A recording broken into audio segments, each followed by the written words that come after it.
Hi friends, मैं रोहित कुमार विद्या coaching centre अदमापुर Sasaram Rohtas से। आज हम पढ़ेंगे भौतिकी की बहुवैकल्पिक यानी मल्टीपल चॉइस क्वेश्चंस, जो टोटल 50 क्वेश्चंस है, जो क्लास 10th और कॉम्पिटिटिव एग्ज़ाम के लिए महत्वपूर्ण है। तो पढ़ते हैं। आज मेरा पहला क्वेश्चन फिजिक्स का है। विद्युत फ्यूज विद्युत धारा के किस प्रभाव पर कार्य करती है? तो ऑप्शन है, पहला ऑप्शन है उसमें, दूसरा है चुंबकीय, सी है रासायनिक और डी है इनमें से कोई नहीं। तो इसका सही आंसर होगा डी, यानी में से कोई नहीं। दूसरा क्वेश्चन है, कुंडली का प्रतिरोध ज्ञात करने के लिए सूत्र है। तो कुंडली का जो प्रतिरोध, जो कुंडली जोड़ा जाता है इलेक्ट्रिक चैप्टर से, जो कुंडली हम जोड़ते हैं उस तार का जो हम प्रतिरोध ज्ञात करके करते हैं, यानी उसका जो आर होता है, प्रतिरोध आर दिखाते हैं, तो उसका सही आंसर होगा सी, यानी आर बराबर V/I। तीसरा क्वेश्चन है, डायनेमो से किस प्रकार की धारा प्राप्त होती है? तो पहला ऑप्शन है दृष्टि धारा, दूसरा प्रतिवर्ती धारा, दोनों धाराएं, इनमें से कोई नहीं। तो इसका सही आंसर होगा हमारा बॉय, यानी प्रत्यावर्ती धारा, यानी प्रत्यावर्ती धारा हमें प्राप्त होती है किससे? डायनेमो से। अगला क्वेश्चन चौथा है, किसी माध्यम के अपवर्तनांक म्यू का मान क्या होता है? तो किसी माध्यम का जो अपवर्तनांक ज्ञात करते हैं तो उसका अपवर्तनांक जो होता है, पहला ऑप्शन दे रहा है साइन आर बटा में साइन आई, दूसरा है साइन आई बटा में साइन वाई, सी है साइन आई बटा गुना साइन आर, और डी है sine I plus sine R. तो इसका सही आंसर होगा 4 का वाई, यानी साइन आई बटा साइन वाई। पांचवा क्वेश्चन है, दाढ़ी बनाने के लिए कौन सा दर्पण उपयुक्त है? तो दाढ़ी बनाने के लिए पहला ऑप्शन है समतल, दूसरा उत्तल, तीसरा है अवतल और डी है इनमें से कोई नहीं। तो इसका सही ऑप्शन होगा सी, यानी दाढ़ी बनाने में अवतल दर्पण का प्रयोग हम लोग करते हैं। छठा क्वेश्चन है, स्पेक्ट्रम में किस रंग की किरण का झुकाव सबसे अधिक होता है, जिसे हम बैजनी हापिनाला कहते हैं? तो इसका पहला ऑप्शन है लाल, बी हरा, सी पीला, डी बैगनी। तो इसका सही आंसर होगा डी, यानी बैगनी का जो झुकाव होता है सबसे अधिक होता है। सातवां क्वेश्चन है, आवेश का एसआई मात्रक क्या है? तो आवेश का एसआई मात्रक है हमारा, पहला ऑप्शन है वोल्ट, दूसरा ओम, तीसरा जूल और डी है कूलाम। तो इसका सही आंसर होगा कूलाम, यानी डी नंबर ऑप्शन। आठवां क्वेश्चन है, 1 ओम तथा 2 ओम के प्रतिरोध को श्रेणी क्रम में 6 वोल्ट की बैटरी जोड़ने पर परिपथ में धारा का मान क्या होगा? तो इसका पहला ऑप्शन है 1 एम्पियर, दूसरा 2 एम्पियर और चौथा सी है 4 एम्पियर और डी है 6 एम्पियर। तो इसका सही आंसर होगा बी, यानी 2 एम्पियर की धारा परिपथ में होगी। ओम के नियम का गणितीय रूप क्या है? I बराबर V/R, बी है I बराबर V/R, ए है I बराबर V गुना R, बी है I बराबर V/R, सी है I बराबर R/V और डी है I बराबर V प्लस R। तो इसका सही ऑप्शन होगा बी, यानी I बराबर V/R ओम के नियम से। 10वां क्वेश्चन है, किस दर्पण से वस्तु का बड़ा प्रतिबिंब बनता है? किस दर्पण से वस्तु का बड़ा प्रतिबिंब बनता है? तो ए है समतल, बी है अवतल, सी है उत्तल और डी है इनमें से कोई नहीं। तो इसका सही आंसर होगा बी, यानी अवतल से वस्तु का बड़ा प्रतिबिंब प्राप्त किया जा सकता है। 11 नंबर क्वेश्चन है, 2D क्षमता वाले लेंस का फोकसांतर होता है। तो पहला है 20 सेंटीमीटर, बी है 30 सेंटीमीटर, सी है 40 सेंटीमीटर और डी है 50 सेंटीमीटर, यानी 11 का ऑप्शन उसका होगा सही हमारा डी, यानी 50 सेंटीमीटर। 12 नंबर क्वेश्चन है, निकट दृष्टि दोष का निवारण किस लेंस से होता है? यानी आदमी को जब निकट दृष्टि दोष होती है तो किस लेंस का प्रयोग करते हैं? तो ऑप्शन ए है उत्तल लेंस, बी है अवतल लेंस, सी है बाइफोकल लेंस और डी है सिलिंड्रिकल लेंस से, यानी इसका सही आंसर 12 का हो जाएगा हमारा बॉय, यानी अवतल लेंस। दोस्त हम लोग आपको बता दें कि निकट दृष्टि दोष, दूर दृष्टि दोष, जो भी दोष हो उसको पता करने का ट्रिक भी होता है, 2 तो 3, 3 तो 4, यानी 2 का मतलब 2 रोग हो, 2 तो 3 का प्रयोग करो, और चौथा रो 4 नंबर रोग हो तो सॉरी 3 का रोग 2 हो तो 3 और 3 हो तो 4, यानी ये 3 होगा हमारा 3, 2 तो 3, 3 तो 4। 2 का मतलब दूर, 2 अक्षर का है दूर तो निकट, दूर दूर का हो तो उत्तल, यानी उत्तल लेंस 3 अक्षर वाला उत्तल लेंस का प्रयोग करेंगे। निकट 3 अक्षर का रोग निकट तो 4 नंबर का प्रयोग करो, यानी अ व त ल, यानी 2 हो तो 3 और 3 हो तो 4। ये ट्रिक है, 2 तो 3, 3 तो 4। निकट दृष्टि दोष में वस्तु आदमी को क्या होता है कि निकट की वस्तु तो साफ साफ दिखाई देती है, लेकिन दूर की वस्तु साफ साफ दिखाई नहीं देती है, तो उसे हम निकट दृष्टि दोष कहते हैं। मतलब जो देखता है वही दोष होता है। मेरा अगला और 13 नंबर क्वेश्चन है, निम्न में कौन सा पदार्थ लेंस बनाने के लिए प्रयुक्त नहीं किया जा सकता है? तो जाहिर सी बात है, सबको पता ही होगा। पहला है जल, दूसरा कांच, तीसरा प्लास्टिक और डी है मिट्टी, यानी इसका सही आंसर होगा 13 का डी, यानी मिट्टी का प्रयोग जो करते हैं हम लेंस बनाने में नहीं कर सकते हैं। चौथा क्वेश्चन है, किसी बिंब का वास्तविक प्रतिबिंब समान आकार का प्राप्त करने हेतु बिंब को उत्तल लेंस के सामने कहाँ रखा जाता है? ए है फोकस पर, बी है वक्रता केंद्र पर, सी है अनंत पर और डी है प्रकाशीय केंद्र पर। तो मेरा 14 का सही आंसर होगा वक्रता केंद्र पर, यानी वस्तु को कहाँ रखेंगे? वक्रता केंद्र पर, जिससे क्या होगा कि उसकी आकार का हो बिंब का वास्तविक और समान आकार का प्राप्त होगा। तो 15 क्वेश्चन है, समान दृष्टि से वयस्क के लिए स्पष्ट दर्शन की अल्प दूरी लगभग कितनी होती है? तो पहला है 25 मीटर, दूसरा है 2.5 सेंटीमीटर, सी है 25 सेंटीमीटर और डी है 2.5 सेंटीमीटर। तो सही होगा इसका 25 सेंटीमीटर। 16 नंबर, निम्नलिखित में से कौन सा पद विद्युतीय परिपथ में विद्युतीय शक्ति को निरूपित करता है? पहला ऑप्शन है आई स्क्वायर आर, बी है आई आर स्क्वायर, सी है भी गुना आई और डी है भी स्क्वायर बाई आर, यानी इसका सही आंसर होगा हमारा बॉय।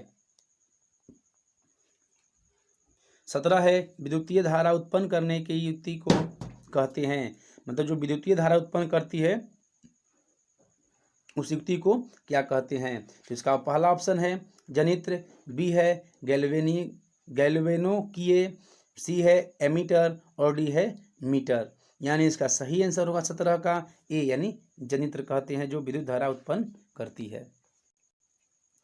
मेरा अगला क्वेश्चन 18 है, लघुपथन के समय परिपथ में विद्युतीय धारा का मान।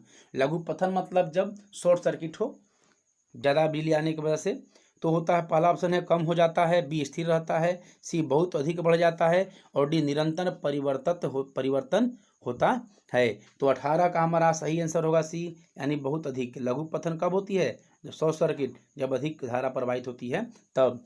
तो 19 नंबर है, प्लालेन की टोपी को एवोनाइट के छड़ के साथ रगड़ने पर छड़ पर आवेश उत्पन्न कागज के कतरन को आकर्षित करता है, प्रतिकर्षित करता है, कोई आकर्षण प्रतिकर्षण नहीं होता है, इनमें से कोई नहीं। कहने का मतलब कि कोई भी अगर लेकर के लोहे की छड़ को हम रगड़ने के बाद उसको किसी कागज के कतरन के पास ले जाते हैं तो उसको खींचता है या नहीं खींचता है। हम बचपन में बालों में पेन को लगा करके जब छोटे छोटे टुकड़े को सटाते थे तो छोटा छोटा टुकड़ा कागज का पेन में सट जाता था, तो हम ये कहते थे कि ये चुंबक की तरह भांति कार्य कर रहा है।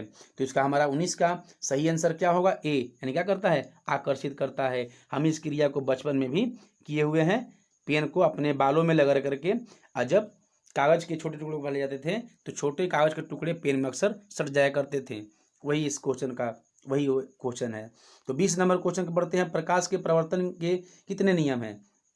तो प्रकाश का जो प्रवर्तन होता है, पहला ऑप्शन है 1, दूसरा है 2, तीसरा है 3 और डी है इनमें से कोई नहीं। तो मेरा 20 का आंसर सही होगा 2, यानी प्रकाश के प्रवर्तन के 2 नियम है। पहला नियम है,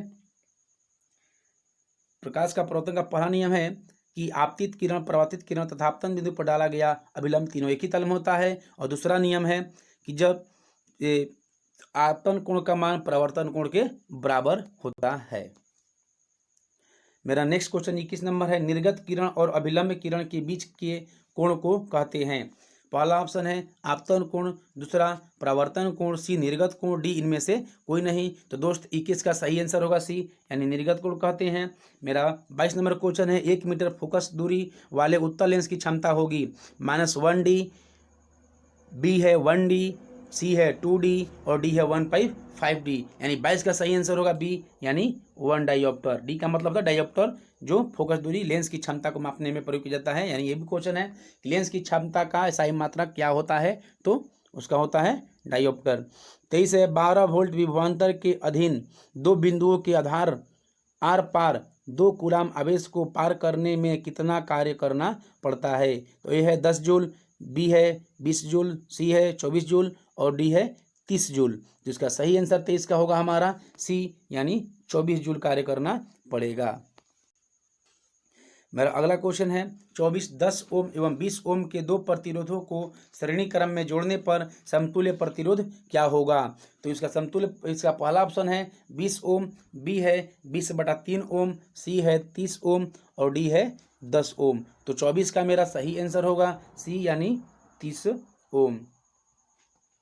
समतुल्य प्रतिरोध R1 + R2 जो होता है, जब प्रतिरोध को हम क्या करते हैं, प्रतिरोध जो होता है RI में बराबर प्रतिरोध जो होता है 10 ओम और 20 ओम को, दो प्रतिरोधों को श्रेणी क्रम में, यानी श्रेणी क्रम में जोड़ने का मतलब ऐसे जोड़ते हैं, जो उसको बोलते हैं हम श्रेणी क्रम में जोड़ना। तो इसका है हमारा 10 ओम और इसका है हमारा 20 ओम। तो वही I बराबर होता है R1 + R2, यानी R1 + R2, यानी 10 ओम अब प्लस ये हमारा जो है 20 ओम, दोनों को जोड़ेंगे तो कितना हो जाएगा हमारा 30 ओम। जिसका सही आंसर होगा 30 ओम।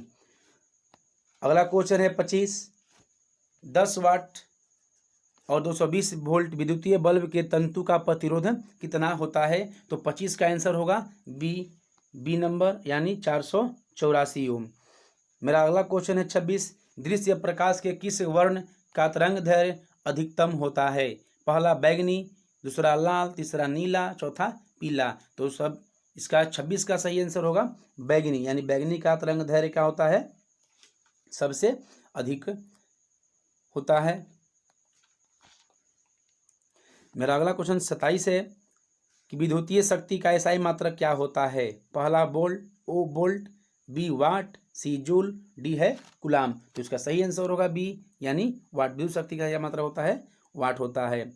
तो विद्युतीय बल्ब का तंतु बना होता है लोहे का, तांबा का, टंगस्टन का या एल्युमिनियम का। तो इसका सही आंसर होगा सी, यानी टंगस्टन धातु का बना होता है। मतलब जो डी बल्ब होता है, बल्ब में जो लाल रंग का जलने वाला बीच वाला भाग होता है, वो टंगस्टन धातु का बना होता है और बल्ब में निष्क्रिय गैस भी भरा जाता है। 29 नंबर क्वेश्चन है इकाई धन आवेश को किसी विद्युतीय क्षेत्र में अनंत से किसी बिंदु तक लाने में उत्पन्न कार्य का मात्रक क्या होता है। तो 29 का ए है जूल, बी है कूलाम, सी है वाट और डी है कोई नहीं। तो सर 29 का सही आंसर होगा ए, यानी जूल। 30 नंबर क्वेश्चन है अवतल लेंस का आवर्धन एम बराबर होता है। तो अवतल लेंस का आवर्धन एम बराबर होता है, ऑप्शन है ए V/U/V, बी है U/V, सी है U+V और डी है V/U। तो मेरा 30 का सही आंसर होगा डी, यानी V/U। 31 नंबर क्वेश्चन है गोलीय दर्पण में फोकसांतर एवं वक्रता त्रिज्या के बीच संबंध क्या होता है। गोलीय दर्पण में जो फोकस होता है और उसके वक्रता त्रिज्या जो होती है उसमें क्या संबंध होता है। तो फोकस और वक्रता त्रिज्या में संबंध हम जानते हैं क्या होता है, लेकिन हम ऑप्शन देखते हैं। ऑप्शन क्या है, R = 2F, F = R, 2F = R/2 और R = F/2। तो इसका सही आंसर 31 का क्या होगा, ए, यानी R = 2F। R बराबर क्या होता है 2F, यानी वक्रता त्रिज्या क्या होती है, फोकस दूरी की दुगनी होती है। मेरा 32 नंबर क्वेश्चन है किसी बिंब का अवतल दर्पण द्वारा बना प्रतिबिंब आभासी, सीधा तथा बिंब से बड़ा पाया गया वस्तु की स्थिति कहाँ होनी चाहिए। तो 32 का पहला ऑप्शन है मुख्य फोकस तथा वक्रता केंद्र के बीच, बी है वक्रता केंद्र पर, सी है वक्रता केंद्र के से पड़े, डी है दर्पण के ध्रुव तथा मुख्य फोकस के बीच। तो मेरा 32 का सही आंसर होगा डी, यानी दर्पण के ध्रुव तथा मुख्य फोकस के बीच स्थित होगी। तो नेक्स्ट क्वेश्चन है 32-33। एक उत्तल लेंस होता है, ए सभी जगह समान मोटाई का, बीच की अपेक्षा किनारों पर मोटा, किनारों की अपेक्षा बीच में मोटा, इनमें से कोई नहीं। तो इसका सही आंसर क्या होगा? सी, यानी किनारे की अपेक्षा बीच में क्या होता है? मोटा होता है उत्तल लेंस। मानव नेत्र जिस भाग पर किसी वस्तु का प्रतिबिंब बनाते हैं वह भाग क्या कहलाता है? यानी मानव नेत्र, मानव जो किसी वस्तु को आदमी देखता है तो उसका जो प्रतिबिंब होता है फिगर का, वो कहाँ बनता है? आँख के अंदर। तो इसका पहला ऑप्शन है कॉर्निया, बी है परितारिका, सी है पुतली और डी है दृष्टिपटल। यानी इसका सही आंसर होगा दृष्टिपटल पर, यानी जो हम वस्तु को देखते हैं उसका इमेज हमारे आंखों के अंदर दृष्टिपटल पर बनता है। अगला क्वेश्चन है 35। किसी विद्युतीय बल्ब पर 220 वोल्ट तथा 100 वाट अंकित है। जब इसे 110 वोल्ट पर प्रचालित किया जाता है तब इसके द्वारा उपयुक्त शक्ति कितनी होती है? तो ए है 100 वाट, बी है 75 वाट, सी है 50 वाट और डी है 25 वाट। तो 35 का मेरा सही आंसर होगा सी, यानी 50 वाट की विद्युत शक्ति। 36 क्वेश्चन है विद्युतीय जनित्र का सिद्धांत आधारित है। तो पहला ऑप्शन है विद्युतीय धारा के ऊष्मीय प्रभाव पर, बी है प्रेरित विद्युत पर, सी है विद्युत चुंबकीय प्रेरण पर और सी है प्रेरित चुंबकत्व पर। तो 36 का सही आंसर होगा सी, यानी विद्युत चुंबकीय प्रेरण पर।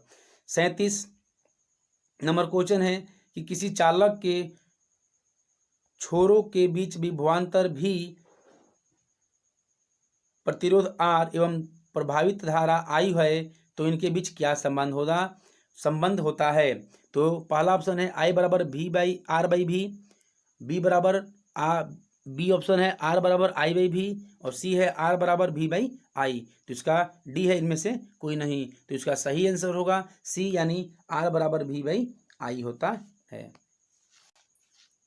38 नंबर क्वेश्चन है कि 100 वाट का विद्युतीय बल्ब 220 वोल्ट के विद्युतीय मेन से जोड़ा जाता है, विद्युत मेन से जोड़ा जाता है। बल्ब से प्रभावित धारा का मान होगा।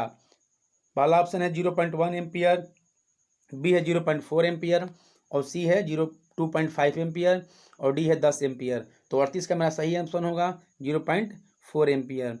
39 से विद्युतीय फ्यूज आधारित होता है। पहला ऑप्शन है धारा के ऊष्मीय प्रभाव पर, बी है धारा के चुंबकीय प्रभाव पर, सी है धारा के रासायनिक प्रभाव पर और हमारा डी नंबर ऑप्शन है धारा के विद्युत चुंबकीय प्रभाव पर। तो 39 का सही ऑप्शन होगा हमारा ए, यानी धारा के ऊष्मीय प्रभाव पर। 40 नंबर क्वेश्चन है जब विद्युत धारा किसी चालक पर से प्रवाहित होती है तो उसमें गतिशील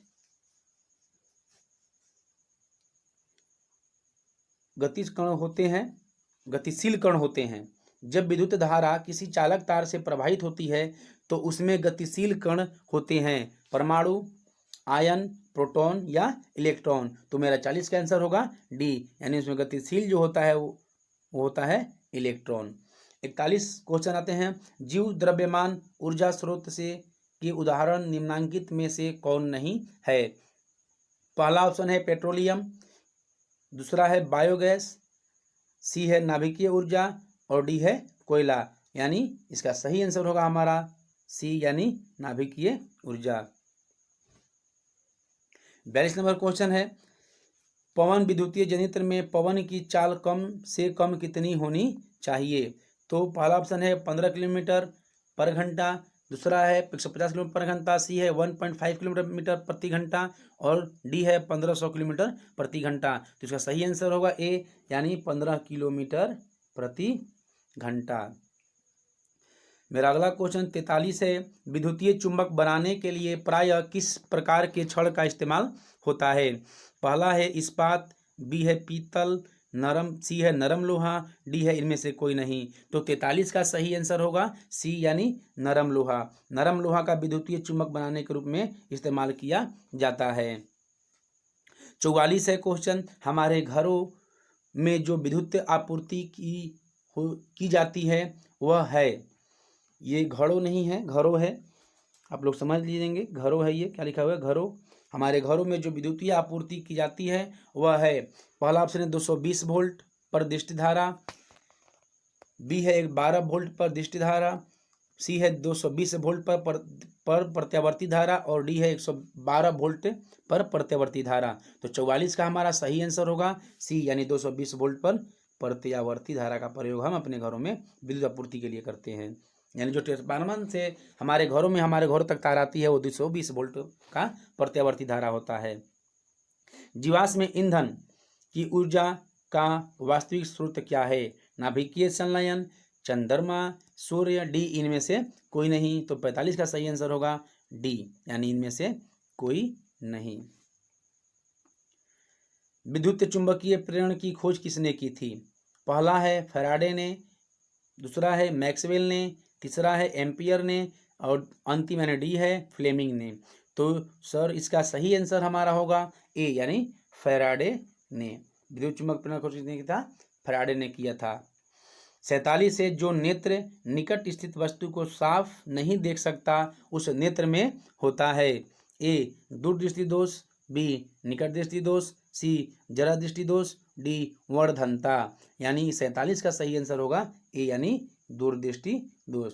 यानी हम बता देते हैं कि जो नेत्र निकट स्थित वस्तु को साफ साफ नहीं देख सकता है उसे नेत्र में कौन सा दोष होता है? तो दूरदृष्टि दोष। क्योंकि जो देखता है वही दोष होता है, वह दूर की वस्तु को साफ साफ देख पाता है, इसलिए उसमें दूरदृष्टि दोष है। यानी हम कह सकते हैं तुम खाली दूर की ही वस्तु को देख पाते हो, तुम यही तो एगो दोष है, तुम निकट की वस्तु नहीं देख पा रहे हो। यानी जो रोगी दूरदृष्टि दोष से ग्रसित होगा वह निकट की वस्तु को साफ साफ नहीं देख पाएगा, और जो व्यक्ति निकट दृष्टि दोष से ग्रसित होगा यानी उसको निकट दृष्टि दोष होगा तो वो व्यक्ति दूर की वस्तु को साफ साफ